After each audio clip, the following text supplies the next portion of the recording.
It's been a busy week for Team LifePod this week. I went and talked to Carl Kuschel, who is the Director of Neonatal Services at the Women's Hospital, about who has ultimate purchasing power for new equipment. And he confirmed what Dr. Peter Davis had told us, that a committee is formed and they assess the requirements for different equipment, and as Director of the unit, Carl endorses those recommendations if there is a need for them. If equipment needs over 100,000, then it may require a business case to be developed before it can be approved. But ultimately, the question I wanted to know was, does the Director of the Neonatal Unit actually have purchasing authority? And it turns out that he doesn't, but he can make a strong recommendation or a case for a piece of equipment. So how it works is that the health department provides a pocket of funding for the hospital, and that's taken by the finance department, who divvies that money up depending on priorities. So basically the neonatal intensive care unit would get a proportion of that money depending on their needs. The other thing that we did this week was that we wanted to find out a little bit more about our customer, and in last week's tasks, we discovered that it was the actual NICUs themselves, or the neonatal intensive care units, that were the customer. So they ultimately decide what equipment they want.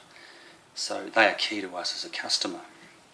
We wanted to know how many of these NICUs, or hospitals that treat our target babies that are born 22 to 25 weeks, there are in the world.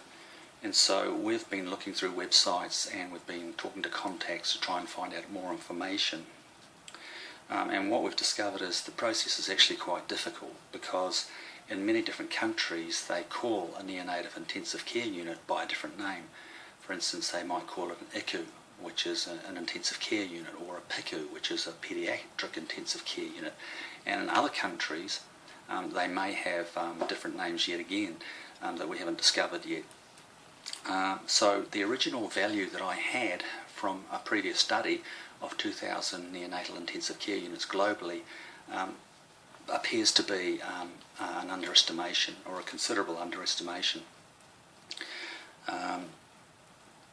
So Suhail has done quite a lot of work this week in looking at the number of NICUs in India, and also Berlin has been looking at Africa, and Dietrich has been looking at the situation in Germany. I spoke to Carl about this issue as well, and he suggested that it would be good to actually get in touch with the neonatal units in different countries. They also have networks, and so they also collect data that corresponds to all those different neonatal units in the different countries. And he suggested that a good start would be the UK, Australia and Canada, and that would give us at least the number of neonatal hospitals, or neonatal units in those different countries, and perhaps we can estimate the numbers in the other countries. He suggested that America is very difficult because a lot of the neonatal units and the data that's collected in neonatal units in America is done by voluntary services, and so there's no centralised unit or network for finding out that information. Okay, so that's the status this week. Thanks for listening.